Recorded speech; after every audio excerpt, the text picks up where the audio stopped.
Magandang gabi.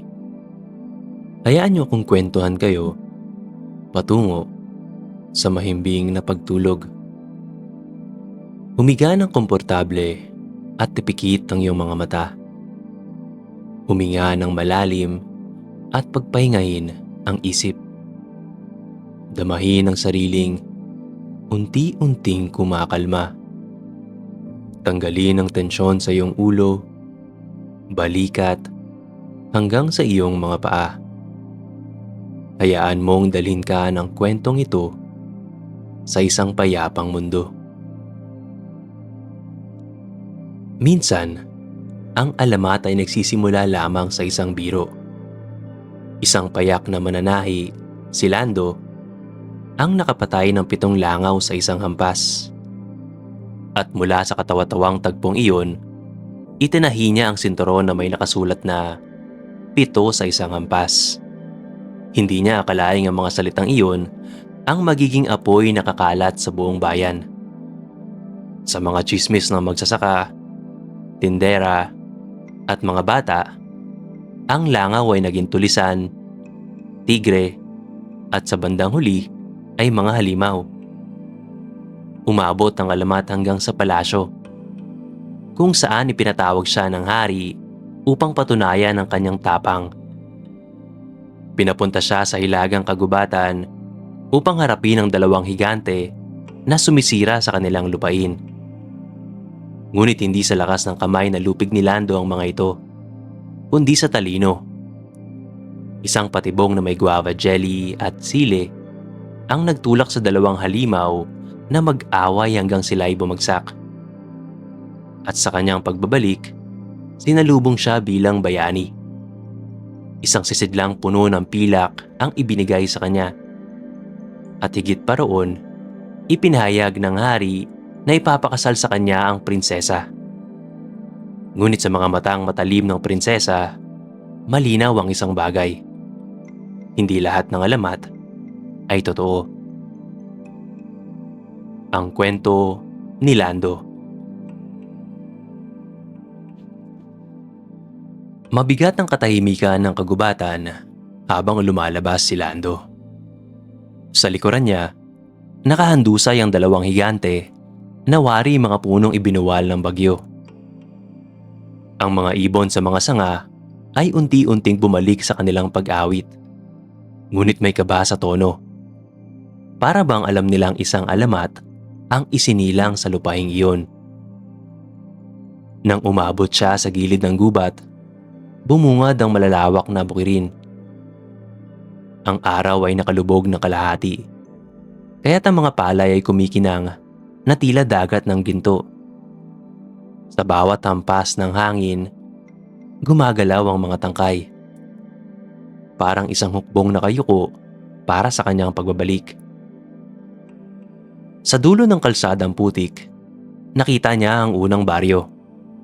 Mga kubong yari sa nipa at kawayan, usok na marahang umaakyat mula sa kalan, at mga batang tumatakbong walang sapi ng paa. "Ayan siya!" sigaw ng isa, nakaturo sa kanyang sinturon. "Si Lando, ang tumalo sa mga higante." Agad kumalat ang balita. Ang mga ina na kanina'y nakaluhod sa paghuhugas ng labada ay napatingin. Iniwan ng palanggana.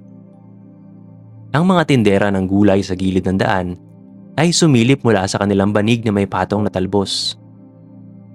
Ang mga mata nila ay puno ng pagsamba, at bawat ngiti ay parang pagpaparangal.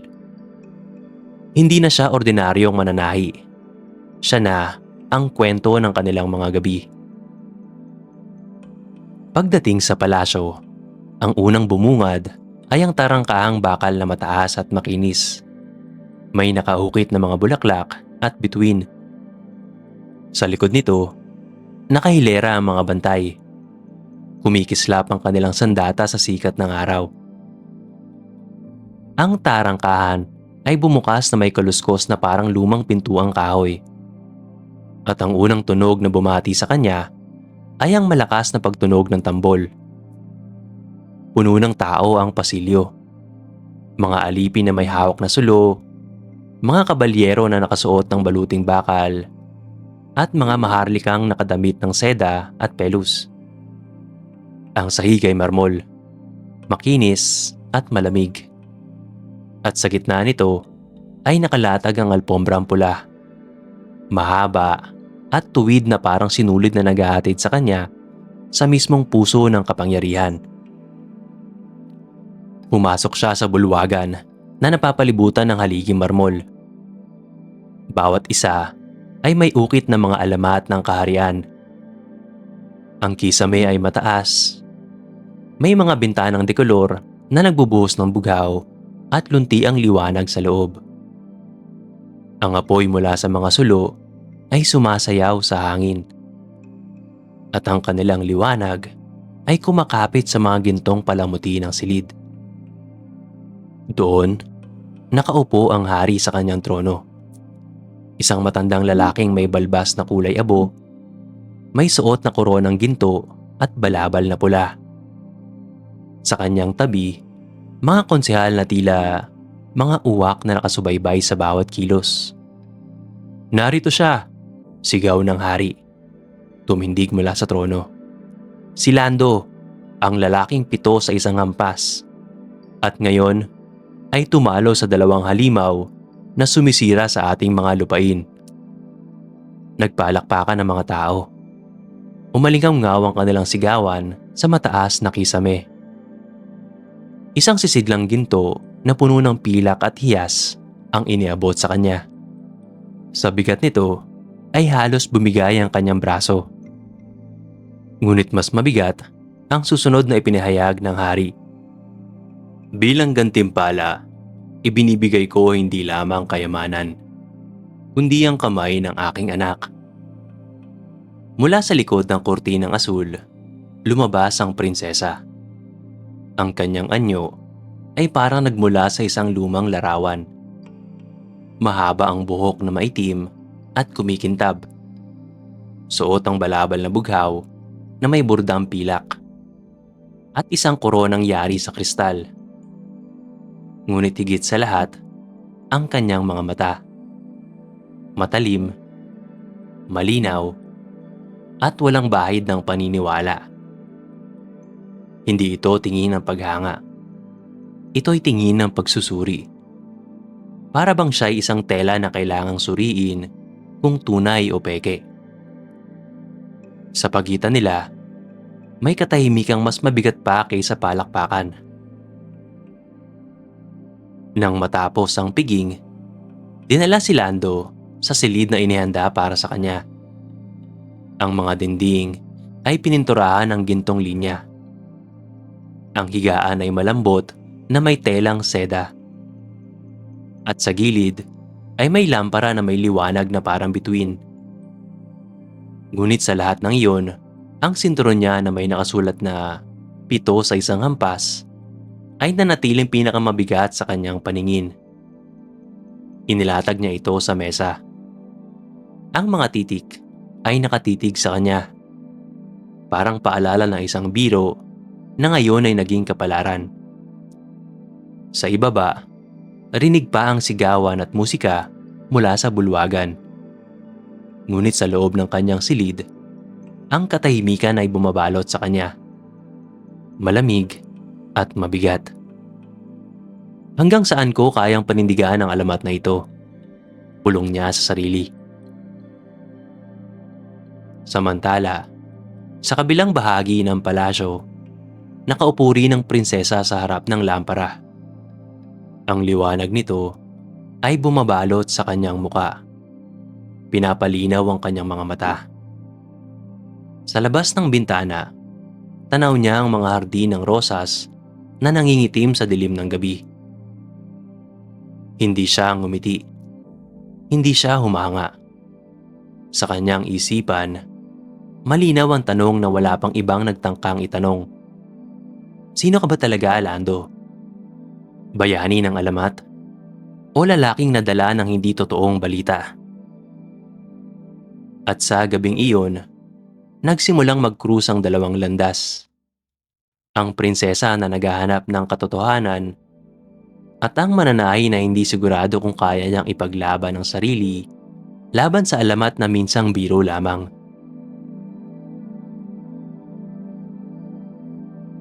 Sa unang gabi, halos hindi makatulog si Lando sa malambot na higaan. Ang kutsyon ay sadyang mas makapal kaysa sa anumang natulugan niya noon. Ang mga kumot ay telang seda na madulas sa balat. Malamig sa simula, ngunit nagiging mainit sa tagal. Sanay siya sa banig na may amoy ng dahon, sa huni ng kuliglig at aso sa labas ng kanyang kubo. Ngayon, ang tanging narinig niya ay ang mahinang paglagitik ng lampara at ang bulungan ng hangin na dumadaan sa malaking bintana. Kinabukasan, sinalubong siya ng nakabibighaning tanawin ng hardin. Mula sa kanyang silid, tanaw niya ang mga halamang inukit na parang obra. Mga rosas na kulay dugo, mga liryo na kasing puti ng buwan, at mga puno na punong-puno din ng bunga. Ang mga ibon ay kumakanta, ngunit mas pino, mas banayad. Parang sinanay para sa katahimikan ng palasyo. Ngunit ang kagandahang ito ay tila lambat.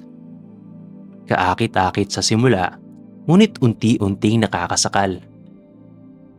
Inanyayahan siya ng hari sa isang piging para ipagdiwang ang kanyang pagbabalik. Sa bulwagan, mahaba ang mesa. Puno ng pagkain na hindi niya pa natitikman noon. Mga inihaw na pato na may sarsa ng pulot, mga tray ng ubas at mansanas, tinapay na may mantikilyang gatas, at alak na kulay ruby. Sa magkabilang gilid ng mesa, nakaupo ang mga konsehal at maharlika. Ang ilan ay ngumiti at nagbigay galang, ngunit may iba na nagbulungan. Ang mga mata ay tila karayom na sumusuri sa bawat galaw niya. Isinubo ni Lando ang isang piraso ng tinapay at halos mapangiwi. Mas paborito pa rin niya ang simpleng guava jelly na iniwan niya sa kanyang munting kubo. Habang kumakain, ramdam niya ang mga matang nakatuon sa kanya. May mga nagsusulyapan, may mga humihinto sa pagtawa kapag dumadaan ang kanyang tingin. Yan ba ang bayani ng ating kaharian? Bulong ng isang konsehal na narinig niya kahit pilit nitong tinatago. Wala man lang pilat o sugat, sagot ng isa pa. Hindi sila nagtagal. Ngunit sapat na ang bulong para ipaalala sa kanya na kahit anong papuri ang isigaw ng hari, may mga hindi kailanman maniniwala. Sa kabilang dulo ng mesa, nakaupo ang prinsesa. Tahimik siya. Halos hindi lumalahok sa pag-uusap ng iba. Ngunit ang kanyang mga mata, laging nakatuon kay Lando. Hindi ito tingin ng paghanga. Ito'y tingin ng pagsusuri. Para bang ang bawat galaw niya, bawat subo ng tinapay, bawat paghinga, ay iniipon sa kanyang isipan para buuin ang larawan ng isang taong hindi tugma sa alamat. Nang tumayo ang hari upang muling ipagmalaki si Lando, saglit na nagkita ang kanilang mga mata. Walang salita ang namutawi. Ngunit malinaw ang mensahe sa titig ng prinsesa. Nakikita kita. Hindi ako naniniwala sa lahat ng sinasabi nila. Kinagabihan, naglakad si Lando sa mahabang pasilyo ng palasyo. Ang sahig na marmol ay malamig sa paa. Ang mga dingding ay may nakasabit na tapiseryang nagsasalaysay ng lumang mga digmaan at alamat. Sa bawat liko, may bantay na nakatayo, matikas at tahimik. Naroon ang amoy ng kandila at langis, ang bigat ng katahimikan at ang pakiramdam na kailanman ay hindi siya nag-iisa. Sa bawat yapak, parang may mga mata na sumusubaybay sa kanya. Hindi mula sa mga tao, kundi mula sa mismong dingding na may mga kwento ng mga bayani ng kaharian. Pagbalik niya sa kanyang silid, umupo siya sa tabi ng bintana. Sa labas, tanawang hardin na may mga ilaw ng parol na parang mga bituin sa lupa. Pinagmasdan niya ang sinturon sa kanyang baywang. Ang mga salitang nakasulat dito na nagsimula lamang bilang biro. 7 sa isang hampas, bulong niya. Halos siya lang ang nakarinig. At sa di kalayuan, sa silid ng prinsesa, nakatanaw rin siya sa parehong hardin. At sa kanyang isip, narinig niya ang parehong mga salita. Hindi pa sila nag-uusap ng malinaw. Ngunit ang kanilang mga mundo ay unti-unti niyang nagsasalubong. Ang prinsesang naghahanap ng katotohanan at ang mananahing nagtatangkang itago ang sarili mula sa sariling alamat.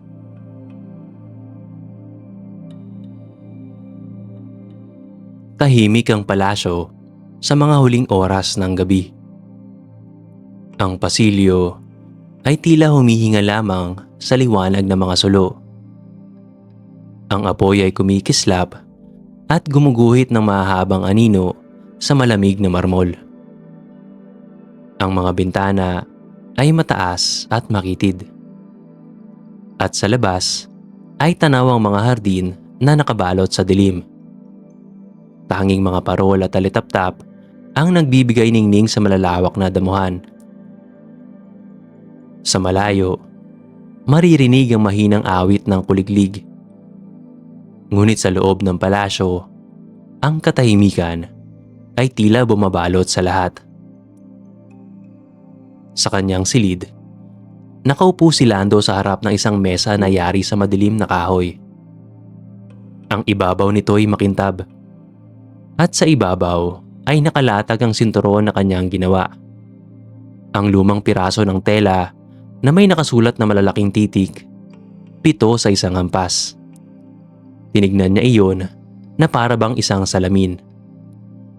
Isang paalala ng araw na nagsimula sa biro, ngunit ngayon ay umaaligid bilang alamat na hindi niya kayang pigilan. Pinisil niya ang sinturon. Dahan-dahang iginulong ang tela sa pagitan ng kanyang mga palad. Humugot siya ng malalim na buntong hininga. At sa katahimikan, lumabas ang salitang matagal na niyang pinipigil. Langaw lang naman talaga. 7 langaw. Kung alam lang nila. Ang tinig niya ay halos hindi marinig. Mahina. Parang bulong na itinapon lamang sa pagitan ng mga anino. Ngunit hindi niya namalaya na ang pinto sa gilid ng silid ay bahagyang nakaawang. At sa anino roon ay nakatayo ang prinsesa. Tahimik siyang nakamasid. Ang kanyang balabal ay humahaplos sa marmol na sahig habang pinipigil ang sariling hininga. Hindi niya balak sumilip. Ngunit ang mga paa niya ay dinala siya sa pasilyo ng gabing iyon. Para bang may hindi mapigilang puwersang nagtulak sa kanya roon. At ngayon, ang kanyang mga tengay malinaw na nakarinig ng katotohanan. Langaw. Nakatitig siya kay Lando na nakayuko. Wari ay sinusupil ang sariling bigat ng kathang alamat. Sa mga mata ng prinsesa, hindi ito kahinaan, kundi isang piraso ng katotohanan na hindi kayang makita ng hari, ng konseho o ng sambayanan. At sa sandaling iyon, alam niya. Ito ang sikreto na magbubukas ng landas ng kanyang kapalaran. Kinabukasan, tinawag ng prinsesa si Lando sa hardin. Maaga pa lamang, ngunit maliwanag na ang araw. At ang mga hamog ay nakadikit pa sa mga dahon. Ang mga rosas ay nakayuko, mabigat na mga bulaklak, at ang mga liryo'y bumubukas na parang mga kandila. Sa gitna ng hardin, may isang malawak na gazebo na yari sa puting marmol. Ang mga poste nito'y binalot ng gumagapang na baging. Doon siya pinaghintay ng prinsesa. Nang dumating si Lando, marahan niyang itinapak ang paa sa mga batong daanan. Ramdam ang lamig ng hamog sa hangin. Ang mga ibon sa mga sanga ay biglang nagsitigil. Para bang nakikinig din sa kanila. "Salamat po at tinawag niyo ako, prinsesa." Maingat na bungad ni Lando. Bahagyang yumuyuko. Ngunit ang prinsesa ay hindi ngumiti. Tumayo siya ng tuwid. Ang kanyang mga kamay ay nakapalupot sa harap ng kanyang baywang. Ang kanyang mga mata ay matalim, hindi naglalambing. "Narinig ko kagabi," malamig niyang sabi. Hindi mga tulisan, hindi mga halimaw. Langaw. Nanlamig si Lando. Ang kanyang lalamunan ay tila natuyuan ng laway.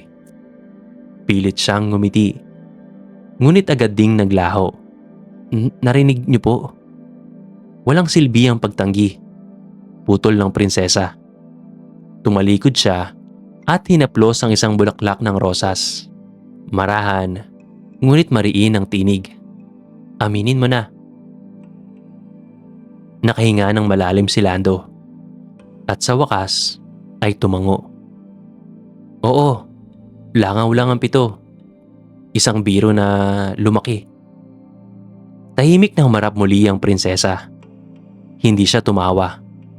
Hindi siya nagalit. Sa halip, may kakaibang liwanag sa kanyang mga mata. "Alam mo ba, Lando, ang lakas ng braso ay laging hinahanap ng aking ama. Ngunit ang talino at ang tuso ng isang taong kayang lumusot sa panganib, iyan ang kulang sa ating kaharian." "Kung sasabihin ninyo sa hari," nagsimulang magpaliwanag si Lando, ngunit muli siyang pinutol. "Huwag kang mag-alala," wika ng prinsesa. Banayad na ang tinig, ngunit matalim pa rin. "Hindi ko ipapahayag ang iyong lihim. Ngunit kapalit nito, ipakita mo sa akin at sa lahat na ang iyong halaga ay higit pa sa halamat." Naiwan si Lando sa gitna ng hardin. Sa paligid, ang mga bulaklak ay kumikislap sa araw. Ang mga ibon ay muling umaawit. Ngunit sa kanyang dibdib, ramdam niya ang bigat ng bagong hamon. Hindi na sapat ang magtago sa alamat. Ngayon, kailangan niyang patunayan na may katotohanan sa likod ng kanyang pangalan. Hindi dahil sa lakas, kundi dahil sa talino na kaya ring magligtas. At sa katahimikan ng hardin, nagsimula ang panibagong kabanata ng kanyang kapalaran.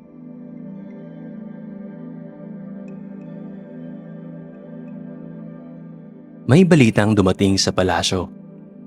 Isang hukbo ng kaaway mula sa Hilaga ang paparating.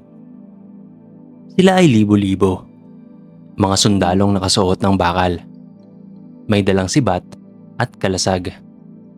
Kasama ang kanilang mga kabayo at malalaking araro na ginagamit bilang pambangga sa tarangkahan. Sa gabi, mula sa tore ng palasyo, tanaw ng lahat ang kanilang kampo. Isang dagat ng apoy na kumikislap. Bawat sulo ay tanda ng isa pang sundalong nagbabantay. Ang hari, puno ng takot, ngunit ayaw magpahalata. Itinuro si Lando sa harap ng buong konseho.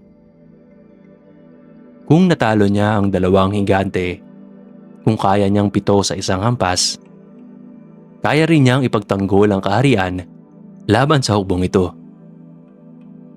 Walang nagprotesta. Walang nagtanong. Ang alamat ni Lando ang naging sagot ng hari sa lahat ng kanilang pangamba. Ngunit para kay Lando, ang bigat ng salita ng hari ay parang espada na nakatutok sa kanyang leeg. Kinabukasan, dinala ni Lando ang prinsesa sa tore.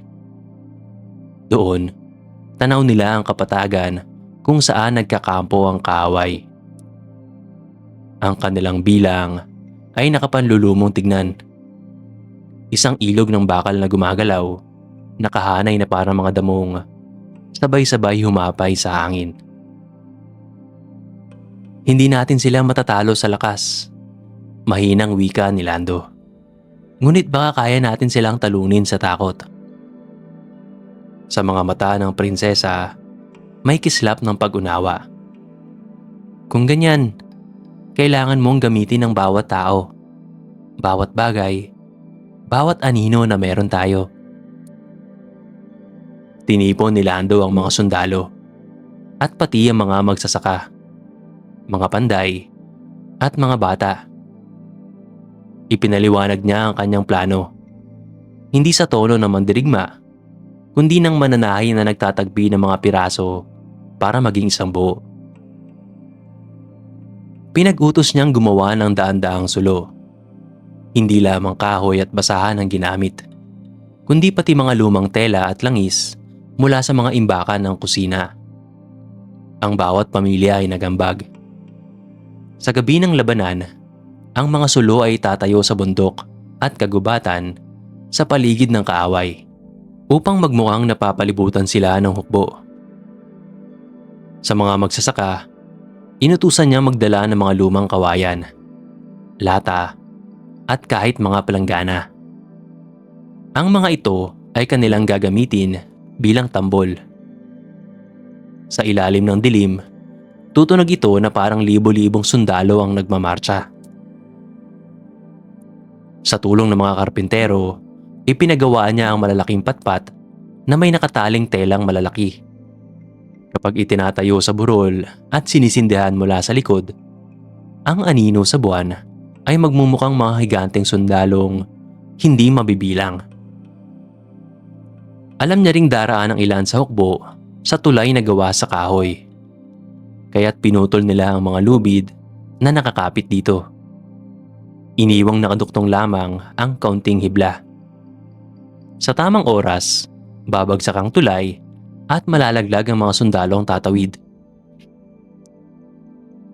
Nang dumating ang gabi, nagsimula ang palabas. Sa unang bugso, sindihan ang mga sulo. Sa gilid ng kagubatan, sa ibabaw ng burol, sa paanan ng bundok, biglang kumislap ang daan-daang ilaw. Mula sa kampo ng kaaway, parang napapalibutan sila ng libo-libong sundalo. Ang mga bantay ay nagsigawan, itinuro ang paligid. Kasunod nito, ang mga tambol ay sabay-sabay na tumunog. Hindi iisa, kundi palitan. Papalapit, papalayo, sabay-sabay, at muling papalapit. Ang lupa ay umuga sa tunog ng kawayan at lata. At ang mga sundalong nakikinig ay nanindig ang balahibo. Ngunit hindi lahat ay ayon sa plano. Sa isang bahagi ng burol, ang mga batang tagabuhat ng sulo ay kinabahan. Ang ilan ay natumba at nasindihan ng mga damo. Nagliyab ang apoy, masyadong malakas, at kitang-kita mula sa kampo ng kaaway na hindi iyon sundalo kundi aksidente lamang. Magugulo ang plano, sigaw ng isang kawal. Agad na kumilos si Lando. Kinuha niya ang natitirang tao at nagutos. Dalhin ang mga tambol sa gilid na iyon, sabayan ng malalakas na hiyaw. Hayaan nating isipin nila na ang apoy ay mula sa mga toreng sinusunog nila. At ganoon nga ang nangyari. Ang ingay ng tambol at sigawan ay tumakip sa pagkakamali. Sa halip na makita ito bilang aksidente, inisip ng kaaway na isa itong atake. Mas lalo silang nagulo. Habang nagkakagulo, isang grupo ng kanilang hukbo ang nagtangkang tumawid sa ilog. Narinig ni Lando ang kanilang yabag mula sa tore. Inutusan niya ang mga tagaputol ng lubid at sa isang hudyat, naputol ang mga hibla. Ang tulay ay bumulusok pababa. Ang mga sundalong nasa gitna nito ay nahulog sa malakas na agos ng tubig. Ang sigaw nila ay nagpalala ng takot sa natitirang kampo. Habang lumalalim ang gabi, mas lalong kumalat ang kaguluhan. Ang mga aninong itinayo sa burol ay gumagalaw sa likod ng apoy. Nagmumukhang higanteng sundalo na kasing laki ng mga puno. Ang mga tambol ay umaalingaw-ngaw na parang lindol. At ang mga sulo ay kumikislap sa lahat ng direksyon. Sa gitna ng dilim, ang takot ang naging pinakamalakas na armas. Hindi pa man sumasabak sa totoong labanan, ang hukbo ng kaaway ay nagtakbuhan. Iniwan ang kanilang kampo at mga sandata. Sa pagsikat ng araw, ang kapatagan ay tahimik. Ang mga damo ay kumikintab sa hamog. At ang mga apoy ay nagsimulang mamatay. Sa malayo, wala nang natitirang kaaway. Iniwan nila ang kanilang mga tolda, kanilang pagkain, at kanilang mga kabayo. Nagpalakpakan ang buong bayan. Nagdiwang na parang nanalo sa isang digmaang hindi man lang nila nilabanan ng espada. Sa palasyo, muling nagdaos ng piging ang hari. "Si Lando!" Sigaw ng hari. Nakataas ang kanyang kamay. "Hindi lamang bayani ng alamat, kundi bayani ng ating kaharian."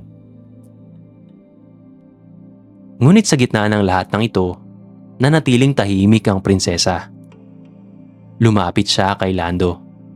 Maingat ang bawat hakbang at bumulong. "Ngayon alam ko na, hindi ka bayani dahil sa lakas ng kamay.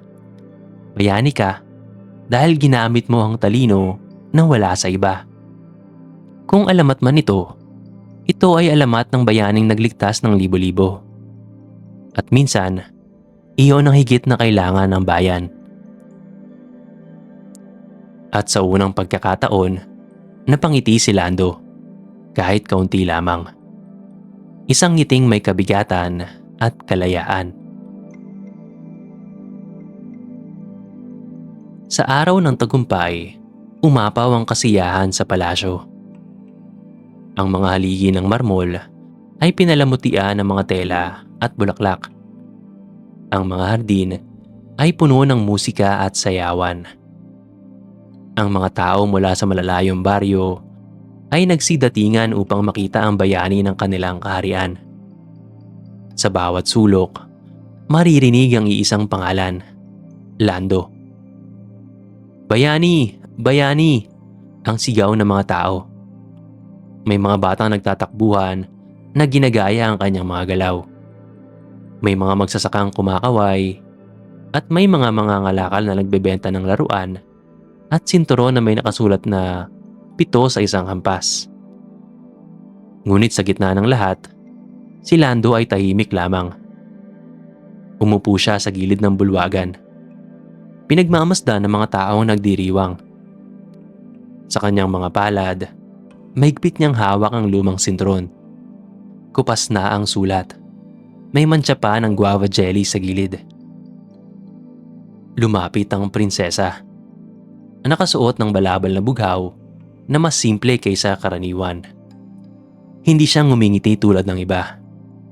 Tumabi siya kay Lando. At sa isang iglap, tila humupa ang ingay ng paligid. "Hindi mo kailangan maging bayani sa kanilang paningin," banayad niyang sabi. "Ngunit sa ginawa mo, iniligtas mo ang bayan. Hindi gamit ang espada, kundi ng talino. Ang alamat ay nagsisinungaling, pero minsan, nagsisilbi itong ilaw na kailangan ng mga tao." Tumingin si Lando sa kanya. At sa unang pagkakataon, nakaramdam siya ng ginhawa. Hindi lahat ay bulag sa alamat. May mga mata ring nakikita ang katotohanan. Nang matapos ang pista, naglakad si Lando sa mga pasilyo ng palasyo. Tahimik na muli. Walang musika. Tanging mga yapak lamang niya ang maririnig sa marmol. Dumaan siya sa mga tapiseryang nagsasalaysay ng matatandang bayani. Mga digmaan, mga alamat ng nakaraan. At sa isip niya, alam niyang balang araw, baka maging bahagi rin siya ng mga kwentong iyon, kahit hindi lubos na totoo. Pagdating niya sa kanyang silid, umupo siya sa tabi ng mesa. Inilatag niya ang sinturon. Pinasadahan ng kamay ang mga salitang halos maglaho na. 7 sa isang hampas. Ngumiti siya ng marahan. Minsan, bulong niya, sapat na ang alamat ang maniwala para sa iyo. Sa labas, tahimik ang hardin. Ang buwan ay mataas. Ang mga bulaklak ay nakayuko sa liwanag nito. At ang hangin ay malamig at payapa. Sa gabing iyon, natulog si Lando hindi bilang mandirigma, kundi bilang isang mananahi na nakahanap ng lugar sa pagitan ng katotohanan at alamat. At mula noon, ang kanyang pangalan ay naging kwento na ipinapasa-pasa, binabago ng bawat bibig, lumalaki sa bawat taon. Ngunit sa ilalim ng lahat ng iyon, isang simpleng katotohanan ang nanatili. Minsan, hindi lakas ng kamay ang kailangan upang maging bayani, kundi ang talino, tapang ng puso, at ang kababaang loob na tanggapin kung sino ka talaga.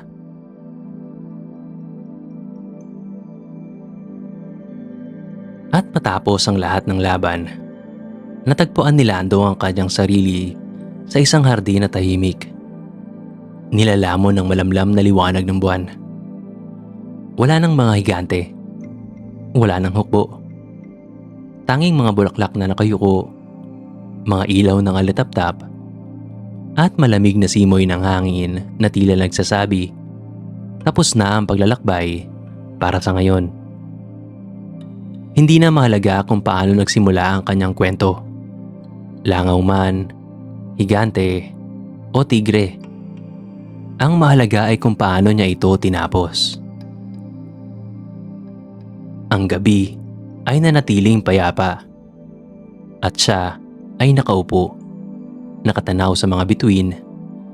Iniisip na tulad ng bawat sinulid na hawak ng kanyang karayom, ang buhay din ay isang tahing pinagduktong-duktong. Minsan magaspang, minsan pantay, ngunit sa dulo ay nagiging isang kumot na mainit at ligtas. At habang dahan-dahan pumipikit ang kanyang mga mata, bumalot ang katahimikan ng buong kaharian. Payapa ang lahat. Gaya ng dapat sa isang gabi pagkatapos ng mahabang araw.